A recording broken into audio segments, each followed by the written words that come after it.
ไม่ถึง59 วิ อีหลาอีหลาบักหลาเฮ็ดหยังพากันเฮ็ดหยังลูก เล่นขี้ดิน ป้าตัวได้ของเล่นแบบนี้นะฮะ ทำไหม เฮ็ดหยังนี่ จะทำสลาม จะทำสลามโอ้ยบักไอ้พี่โอมยิ้มหน่อย ม่วนอยู่บ่มาเล่นขี้ดินนี่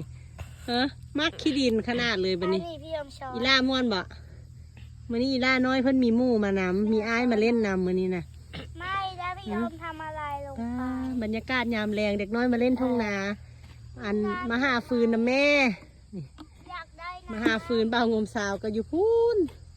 ปลูกดอกกระเจียวอยู่พูนจ้า คุณแม่ บรรยากาศยามแรงตะเวนตกดินแล้วท้องฟ้าสีทองเลย แม่ จ้าลูก มีน้ำอีกไหมอยากได้น้ น้ำก็มีอยู่เทิงเที่ยงพุ่นแล้วลูก ำ อยู่น้องสาอันดิอ่ะไปแล้วเดี๋ยวฟ้าเอาฟืนกันมันสิคำบ๊ายบายพี่โอมบ๊ายบายหน่อยพี่โอมบาย ท้องฟ้าสีทองไปแล้วบ๊ายบาย